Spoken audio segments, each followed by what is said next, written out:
Yang pertama yaitu tentang spermatogenesis. Spermatogenesis adalah pembentukan sel sperma di dalam testis saat masa pubertas. Langkah yang pertama yaitu spermatogonium yang bersifat diploid 2N yang memiliki 23 pasang ini akan mengalami pembelahan secara mitosis. Pembelahan mitosis ini akan menghasilkan spermatosit primer yang bersifat sama, yaitu diploid 2N. Selanjutnya, spermatosit primer akan mengalami pembelahan meiosis 1 sehingga menghasilkan spermatosit sekunder yang bersifat haploid N dan memiliki 23 kromosom. Spermatosit sekunder akan mengalami pembelahan secara meiosis 2 dan menghasilkan 4 spermatid. Spermatid ini kemudian akan membentuk spermatozoa, yaitu sperma matang dan akan bergerak ke epididymis. Adapun struktur dari sperma itu sendiri dibagi menjadi 3 bagian: bagian kepala, bagian tengah, dan bagian ekor.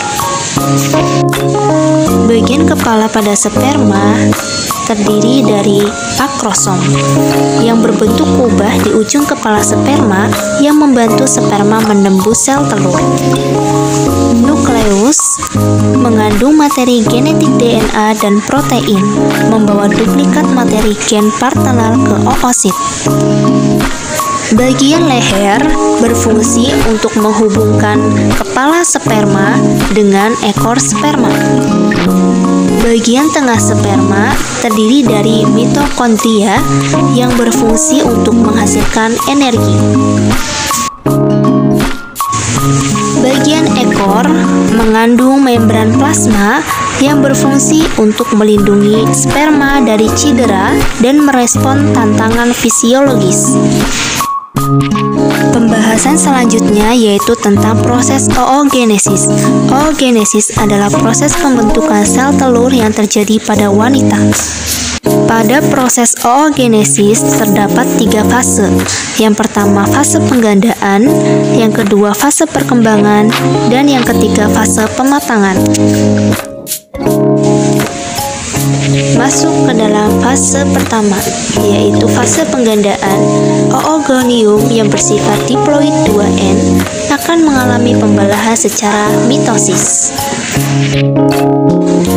Fase yang kedua yaitu fase perkembangan, di mana oogonium yang telah mengalami pembelahan mitosis akan menghasilkan oosit primer yang bersifat diploid 2N, yaitu sel telur yang belum matang. Oosit primer kemudian mengalami pembelahan secara meiosis 1. Fase yang ketiga yaitu fase pematangan. Oosit primer yang telah mengalami pembelahan secara meiosis 1 akan menghasilkan oosit sekunder dan badan polar primer yang bersifat haploid N. Kemudian, badan polar primer akan mengalami pembelahan secara meiosis 2 dan menghasilkan badan polar yang bersifat haploid. Kemudian oosit sekunder menghasilkan ootit yang kemudian berkembang menjadi ovum.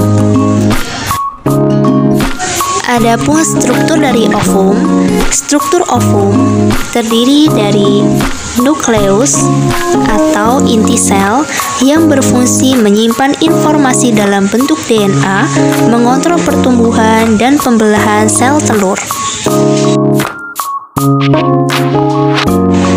Bagian selanjutnya yaitu nukleus atau anak inti, berfungsi memproduksi ribosom yang memproduksi protein dalam sel. Berikutnya, plasma membran. Plasma membran berfungsi untuk mengatur zat-zat yang masuk dan keluar dari sel telur.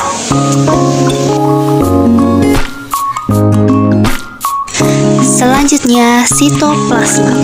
Sitoplasma ini berfungsi mengatur keluar masuknya zat, melindungi sel, dan mengatur pertumbuhan sel telur. Kemudian zona pellucida. Zona pellucida adalah lapisan tebal yang mengelilingi sel telur yang berfungsi untuk melindungi sel telur, mengatur hanya satu sperma dari spesies yang sama yang bisa masuk ke dalam sel telur. Selanjutnya, bagian sel folikel. Bagian sel folikel ini berfungsi sebagai kantung kecil yang berisi cairan yang menyimpan dan melepaskan sel telur yang matang pada saat menstruasi. Corona radita, lapisan sel yang mengelilingi sel telur yang berfungsi melindungi dan memelihara sel telur. Pembahasan selanjutnya yaitu tentang fertilisasi atau pembuahan.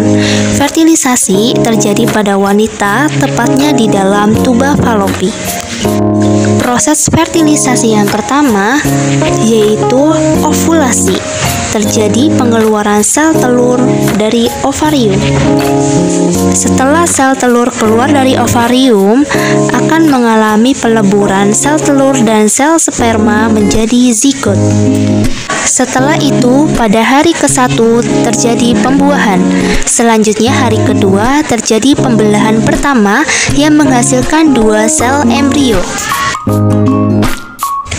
Di hari ketiga menghasilkan 4 sel embrio. Sel zigot terus mengalami pembelahan, sehingga hari keempat, zigot terus membelah dan membentuk sekumpulan sel yang berbentuk seperti buah anggur, disebut sebagai morula. Morula ini akan terus mengalami pembelahan, sehingga pada hari kelima, morula membentuk blastosit.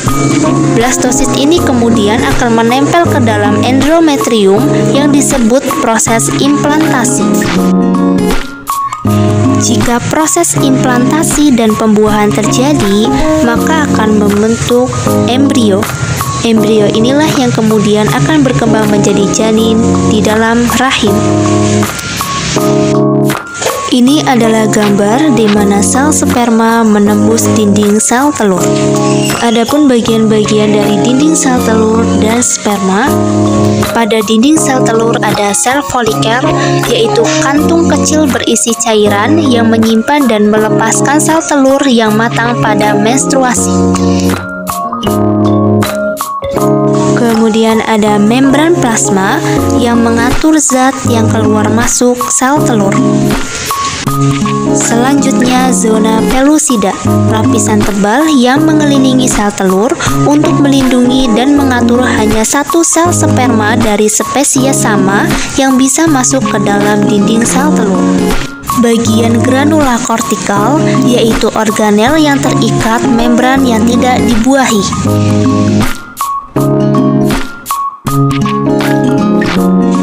Bagian dari sel sperma ada nukleus sperma yang mengandung genetik DNA dan protein. Kemudian ada badan sperma berfungsi untuk menggerakkan sperma. Dan ada enzim dalam akrosom. Salah satunya adalah enzim hyaluronidase yang berperan membuka jalan sehingga sperma dapat mencapai ovum. Terakhir, bagian dari sel telur ada sitoplasma ovum yang mengatur keluar masuknya zat.